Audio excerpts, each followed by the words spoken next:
got a chilling tale for you today. Something stranger than fiction. You'll swear it's made up, but every word is 100% true. Before we dive in, if you're new here and you're into true, dark, and mysterious events told through stories, you're in the right place. So go ahead, subscribe and hit that notification bell to get all our new videos as soon as they drop. Ready? Let's get into it. On June 28, 1980, Robert Davidson, a 38-year-old guy, was riding his motorcycle on Interstate 74 near Acton, Indiana, a small town close to Indianapolis. His wife, Wanda, was riding behind him, her arms wrapped around his waist. They were on their way to visit his folks, trying to get there as fast as they could. Not because they were excited for the visit, but because a huge storm was brewing, and they wanted to beat the rain. The sky above them was turning a menacing dark gray, looking absolute. He started to speed up a bit, trying to make good time, but suddenly, big drops of rain began hitting his arm. He knew the downpour had started, and they'd have to pull over to put on their rain gear. Robert stopped on the side of the road, and Wanda immediately got off. Robert was just about to dismount himself to open the small bag on the back of the bike for the jackets. But before he could, a flash of lightning illuminated everything. Then, you felt an agonizing pain shoot through his entire body. His muscles suddenly seized up, and he tumbled off the motorcycle onto the ground. Everything around him went black. Less than 5 minutes later, the ambulance arrived, and several paramedics jumped out. Among them was a woman named Kimberly Cobb. Kimberly had received a call about a couple on Route 74, and that the man had been struck by lightning. As soon as she got to the scene, she found Robert lying on the ground, motionless. His face was Wanda was standing next to him, completely distraught and crying uncontrollably. Kimberly immediately knelt beside him and started searching for a pulse in his arteries, but unfortunately, there was nothing. She knew then she had only a few minutes to try and save him, or he'd be gone.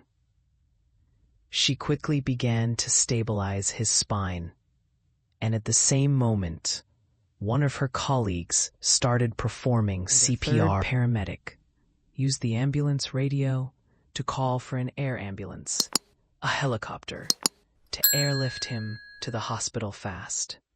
The helicopter crew replied, saying they were en route. But before they could finish their radio chatter, the entire ambulance suddenly went dead. The lights, the sirens, the engine, everything just cut out. It all went silent. This was a massive problem for them.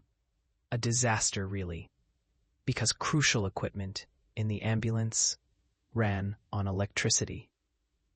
They needed it to keep Robert alive until the helicopter arrived. So when the power died, that equipment became completely useless. And the bigger disaster was that ambulances are designed never to just shut down like that. Even if there's a problem, they have 2 batteries, one primary and one backup. If the main one fails, the backup kicks in immediately. So how both of them died at the exact same moment, no one understood. Before Kimberly or any of the paramedics could even begin to figure out what had happened, something much stranger occurred. They saw a woman in a long black dress running toward them from down the road. She was holding a book in her hand, screaming loudly and pointing at them. "Let me touch him. Let me touch him. I can save him." The paramedics just stared at each other, completely baffled. Who was this woman? And where did she suddenly come from? Wanda didn't know them either. The whole situation was terrifying and chaotic. Robert was effectively dead. No pulse, nothing they could do for him. The equipment was out, and there was still no sign of the helicopter. What happened next was they all just stood there, letting this woman approach, because there was nothing else they could do. She reached them, knelt beside Robert, and started performing some incredibly strange rituals. At first, she began praying in a quiet voice, clutching the book in her hand, utterly focused. Kimberly, Wanda, and all the paramedics stood by, completely bewildered. Then, this woman started getting agitated, slamming the book in her hand hard against the ground multiple times. She threw her head back to the sky and screamed, "Save him now! Save him now!"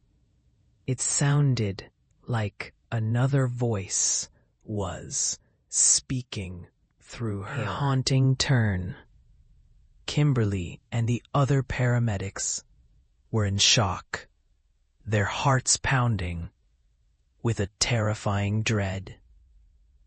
They wanted to stop the woman, to intervene, but they knew Robert was already gone. There was no saving him, so they let her continue, resigned to the inevitable. Then she suddenly stopped. With an eerie calm, she turned and walked away, heading back down the road she came from. The moment she vanished from their sight, the ambulance roared back to life. Lights, sirens, engine, everything flickered on, returning to normal. And Robert? He started breathing again. Everyone froze, stunned. The man had been dead for minutes, with no real medical intervention. Yet he was breathing. How? Before anyone could even begin to loaded Robert and his wife, Wanda, into the helicopter, along with Todd. Kimberly and the other paramedics stood on Highway 74, completely dumbfounded by what had just happened. When they finally looked back in the direction the woman had gone, there was no trace of her. The area was nothing but a long, open road and a vast, wide open field. Not a single tree, nowhere to hide. Anyone walking there, no matter how far, would be visible. Yet, she had vanished. After a bit of searching, they discovered something strange about the land around the accident site. It had held a peculiar secret for a very long time. The night was heavy with secrets, the air thick with the scent of rain, carried whispers that did not belong to the wind. She stepped cautiously into the alley, her breath slow, measured, listening. Footsteps. Just behind, a shadow flickered, gone before she could turn. The note in her pocket burned against her palm. "Meet me at midnight, alone." But she wasn't alone. Not anymore. A sudden creak, a breath too close, and then darkness. Some mysteries are meant to be solved. Others never should be found. And so the village grounds became nothing more than an empty, open field. That's why, when this strange accident happened to Robert, people started whispering. They said the woman who saved him might have been a ghost of one of the old villagers, returned to rescue someone on the brink of death.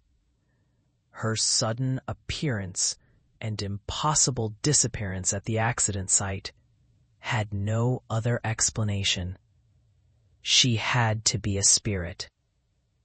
Since her appearance in 1980, she's never been seen again. No one knows who she was or where she went. Just another mystery swallowed by the haunting history of that lonely stretch of road. All right, that's the end of our story. I hope you liked it. If you did, please share this video on all your social media accounts. See ya.